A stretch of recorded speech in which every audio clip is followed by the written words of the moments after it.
Midakiapi, Tante Washte na Pe Chusapi, Melita Rank Imachiapi, Hunkpati Oyate.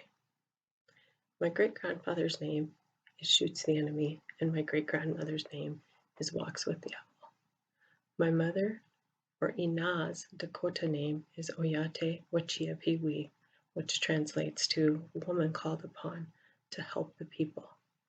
Her English name is Alnita Rank, and she once served as our first elected tribal chairwoman for the Hunkpati Oyate. My ate, or father, is Melvin Rank, who is a World War II Akichita, or veteran. I greet you in my native language, and translated it means, hello, all my relatives.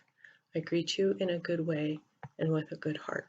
My English name is Melita Rank, and I am a member of the Hunkpati Oyate, or Crow Creek Dakota tribe, located along the majestic Missouri River in South Dakota. I'm not able to provide you my Dakota name because I was not given one by my family. When you are given a name, one is expected to live with that, carry that forward with honor, pride, and most importantly, to live up to that name. I used to think that my nickname Chapa was my Dakota name, which in my language means chubby. It takes a lot of hard work not to live up to that name. Sometimes I'm even losing the battle. My mother is a fluent speaker, but never taught any of her children to speak the language. Throughout my life, I can vividly recall her constantly telling us, it's a white man's world. You don't need to know that. You're not going to need it for anything in your life or your future. Of course, as a child, you don't question why or have the capacity to understand this rationale. Little did I realize it was about generational survival for her and to protect us from the world that treated her and other natives so harshly. Like most mothers who want to protect their children from harsh treatment and negative experiences, she made the decision not to teach any of her 12 children this beautiful language because of her internal fears. We would experience the same treatment she did. Our language is losing its prominence and disappearing as those from her generation journey to the spirit world. There are attempts to revitalize the language and to ensure that we immerse it back fully in our culture. Because losing a language is one losing their identity. Language in all its facets is how we connect with one another and is the strength of a culture. Brene Brown emphatically states, we are socially, emotionally, cognitively, and spiritually hardwired for connection, love, and belonging. Such a profoundly universal statement applicable across all races and humans. I felt those emotions she expresses as a young child, walking hand in hand with my parents, and then my world began changing as I entered school. Now, being seen with my mother became equated with some sense of shame or even doubt in my young mind. You see, I was always asked, is that really your mom? You see, the world separated us by the color of our skin, and belonging became something I questioned. I quickly learned a defense mechanism and swiftly moved to beat people to what became my well-rehearsed punchline. Isn't it amazing an Indian woman was able to adopt a little white girl? I wanted to beat them to what I knew they were thinking. I often wonder if President Obama ever felt like I did when he was a kid walking beside his mother or his grandparents and being questioned because of the color of their skin. We shouldn't be separated by color. We need to learn to love, connect, and belong. Yet I'm thankful for those experiences. The road of difficulty has taught me much more than the road of ease. Midake Oyase means we are all related and reflects the interconnectedness of all things. It is a simple yet profound statement and allows us to acknowledge that all living and non-living elements are connected and help us sustain life. If we are to live by the meaning of Midake Oyase, then we all carry the responsibility to achieve equal opportunity and justice by ensuring every human being, I'm going to say that again, every human being has an opportunity for healthy development, regardless of the color of their skin, the figures in a bank account, the size of a house, educational achievements, or which side of the track you live on. We must look at moving our inner circles of compassion, love, generosity, and hope for a better life beyond our immediate family and surroundings to embrace the concept we are our brother's keeper, or from my lens, Midaku Oyase. Once we can reach across these divides, we can ensure that every person has an opportunity for holistic wellness and healthy development. We must foster hope for the generations of youth so deserving of these basic essentials in life. My youngest brother is biologically my second cousin. He came to live with us when he was 6 months old because he couldn't go back to his birth mother. I didn't understand the complexity behind this until I was older and realized she was not able to provide for him. My parents exhibited Midaki Oyase and eventually adopted him. He was not lost to the foster care system, which tends to be overrepresented by Native Americans in the state of South Dakota. He remained with his family and was able to maintain his connections with his birth parents and his Tiaushpaye or extended family. Interconnections are ironic. This same brother is the birth father to my youngest daughter. I tell you this story because it displays Midaku Oyase. She is with family and not raised in foster care nor boarding school.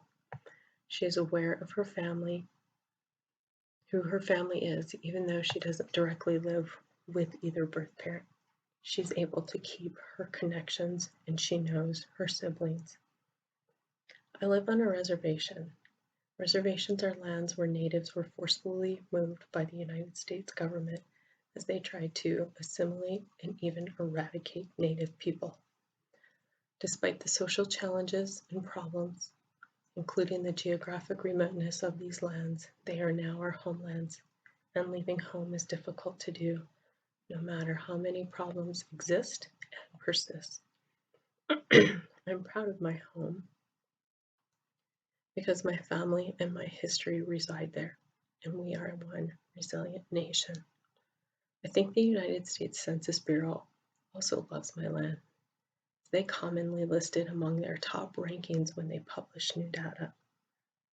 Unfortunately, that new data falls within a category of high rates of poverty, unemployment, substance abuse, median household incomes of less than $20,000, lack of transportation, substandard housing, low educational achievements, and other negative socioeconomic factors and indicators in which the circumstances are often compared to third world countries.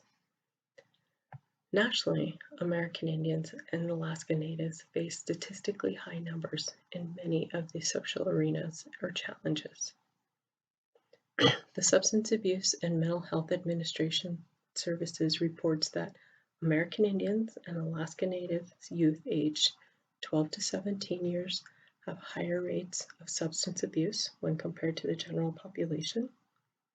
Alcohol use disorders are more likely among American Indian and Alaska Native youth than any other racial groups. The 2014 United States Attorney General's report on ending violence so children can thrive highlighted American Indian youth suffer from disproportionately high rates of abuse and neglect. American Indian and Alaska Native juveniles experience post-traumatic stress disorder at a rate of 22%, the same rate as veterans returning from Iraq and Afghanistan, and triple the rate of the general population. Let me emphasize some key words in that data. Juveniles experiencing post-traumatic stress disorder. Again, I want to state juveniles. This is unconscionable. Juveniles already experiencing the same impacts as those adults who go off to war, and yet they're experiencing these in their own communities, their own wars within their own communities here in America. It's not somewhere else. It's not Iraq. It's not Afghanistan. It's America. It may be on a reservation, but it's in America. These juveniles end up on constant survival mode. As a juvenile, that's unacceptable. We know that people experiencing PTSD have other associated complications, but these are children. They may bear the title juvenile, but they are still children, and they still deserve to have wellness in their lives, no matter where they live. In South Dakota, a state in which I live, 48% of the state's 65,000 American Indians live below the poverty line. How can one state become apathetically farsighted and not work cross-jurisdictionally to implement action plans that eradicate poverty for all children? Doesn't matter if they're on a reservation, they are children. They did not ask for this. It is our responsibility to help come up with action plans, implementable action plans that help to eradicate poverty. In this country, how can we allow such persistent pockets of poverty for children? And to have children go to school knowing at the end of the day they may not get something to eat. We've come too far, people. We've come too far to say we cannot not take care of you. We must do something. We must help. Along those same lines, American Indian and Alaska Native youth have higher rates of anxiety and depression. Treating these services is difficult at times because accessing them is not always readily available in communities that are geographically isolated, and finding funding for such programs is often a hurdle for not only mental health but at times healthcare in general.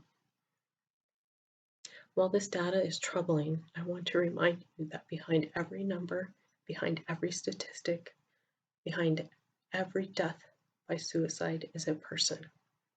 According to the Centers for Disease Control, suicide is the second leading cause of death for American Indian, Alaska Native people aged 10 to 34 years old.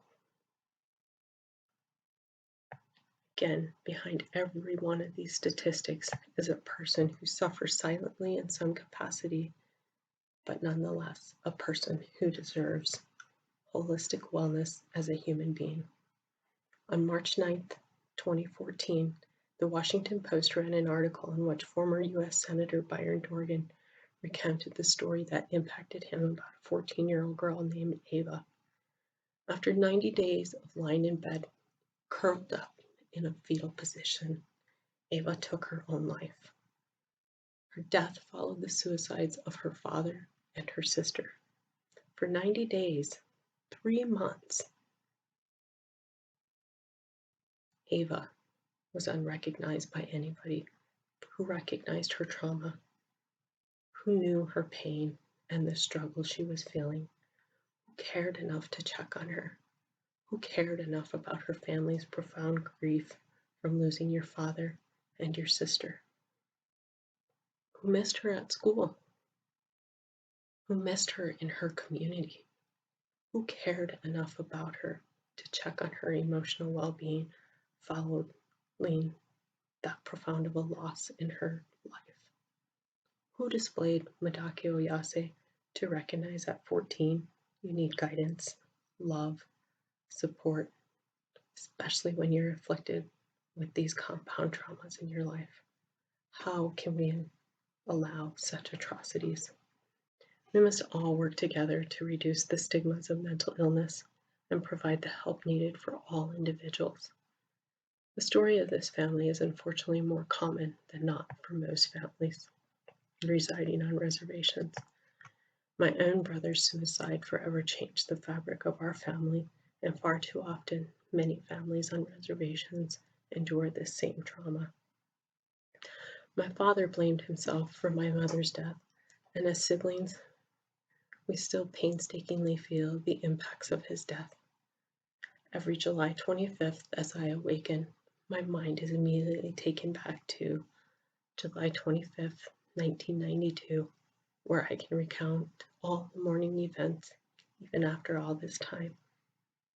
Trauma impacts our brains that much and leaves its footprints in our lives. Yet, for all the insurmountable social problems that exist, therein lies a rich cultural heritage of teachings and Native people who are resilient to adversity. I believe the teachings within our culture can bring about wellness and healing for all people. Culture can be healing. Ensuring a healthy development for all requires us to reach beyond the barriers, real and perceived, and collectively unite to create an environment capable of rebuilding families, reinvesting in the community, and reclaiming culture as a path to healing. But we cannot do this work alone. This work must be done collectively and in partnership with everyone, as every voice matters. I ask you to contact your legislatures to support funding for prevention-based programs capable of building strong families and individuals that builds upon the inherent cultural strengths of every Native nation. You are investing in people. Invest your resources, human and financial, by forming partnerships within the communities to help you teach, mentor, and dismantle inequality. Resources are not always money. You can be a resource. You can help by bringing your skills to work with families, support workers in the trenches that are already there to provide them an opportunity for their own self-care. Help repair homes, teach employability skills, mentor young parents, young students, or even young children. The opportunities are limited only by the depths of your mind. You can partner with others to help bring about a sense of wellness. As Brene Brown said, we all need love, connection, and belonging, and Native people are no different, even if they live on a reservation. We all matter is the foundational principle, and we all have skills. We all have something to contribute. I leave you with this final saying and charge you with this responsibility. Midaki Oyase.